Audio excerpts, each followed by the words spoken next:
Wayanad Pookode veterinary കോളേജിൽ വിദ്യാർത്ഥിയുടെ മരണം കൊലപാതകമെന്ന് കുടുംബത്തിന്റെ ആരോപണം.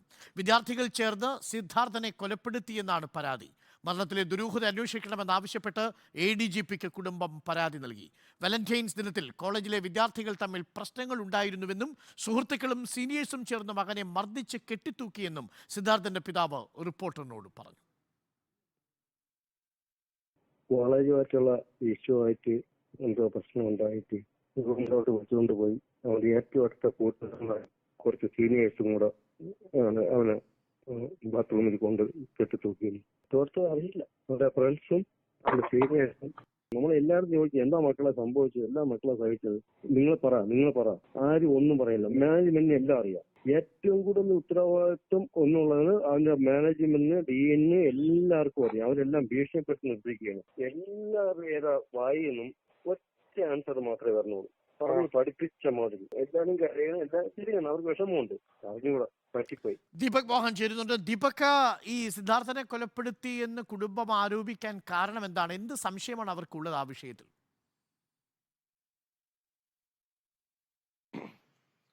അരുൺകുമാർ, ഈ സിദ്ധാർത്ഥൻ എന്ന് പറയുന്നത് പൂക്കോട് വെറ്റിനറി സർവകലാശാലയിലെ 2ാം വർഷ BVSC വിദ്യാർത്ഥിയാണ്.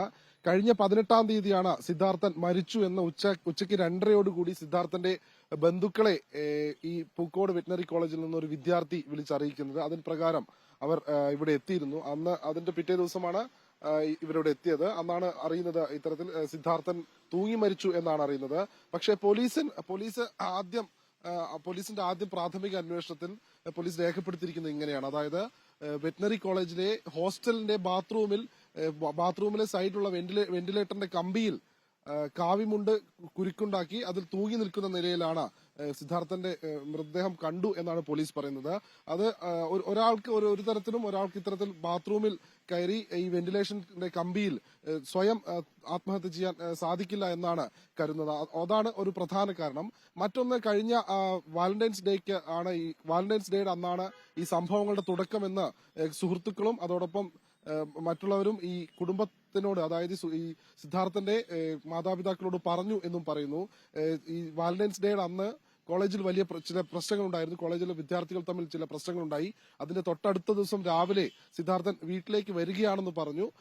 വീട്ടിലെ അമ്മയെ വിളിച്ച സമയത്ത് അമ്മ പറഞ്ഞു, മടങ്ങി പോരൂ, വീട്ടിലേക്ക് വരാൻ പറഞ്ഞു. അങ്ങനെ സിദ്ധാർത്ഥൻ ഇവിടുന്ന് മടങ്ങി. എന്നാൽ വൈകിട്ടോടുകൂടി കോഴിക്കോട് റെയിൽവേ സ്റ്റേഷനിൽ നിന്ന് സിദ്ധാർത്ഥൻ ട്രെയിനിൽ കയറി വീട്ടിലേക്ക് വിളിച്ചു. ട്രെയിനിൽ കയറി സീറ്റ് കിട്ടി എന്ന് പറഞ്ഞു. എന്നാൽ രാത്രിയോടുകൂടി സിദ്ധാർത്ഥൻ വീണ്ടും തിരികെ കോളേജിലേക്ക് എത്തി എന്നാണ് പറയുന്നത്. അന്ന് രാത്രി മുഴുവൻ വീട്ടുകാർ സിദ്ധാർത്ഥനെ ഫോണിൽ വിളിച്ചിട്ടും സിദ്ധാർത്ഥൻ പ്രതികരിച്ചില്ല. തൊട്ടടുത്ത ദിവസം രാവിലെയാണ് സിദ്ധാർത്ഥൻ പറയുന്നത് ഇത്തരത്തിൽ കോളേജിലേക്ക് അത്യാവശ്യമായി പോരേണ്ട ഒരു കാര്യമുണ്ടായിരുന്നു, അങ്ങനെ വീണ്ടും കോളേജിലേക്ക് തിരിച്ചു വന്നു എന്നാണ് പറയുന്നത്. പിന്നീടാണ് 2 ദിവസത്തിന് ശേഷം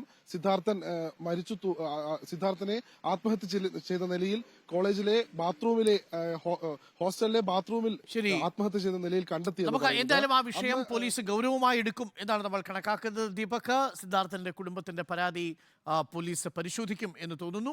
എന്തായാലും സിദ്ധാർത്ഥന്റെ മരണത്തിൽ ദുരൂഹത ആരോപിച്ചിരിക്കുകയാണ് സിദ്ധാർത്ഥന്റെ കുടുംബം.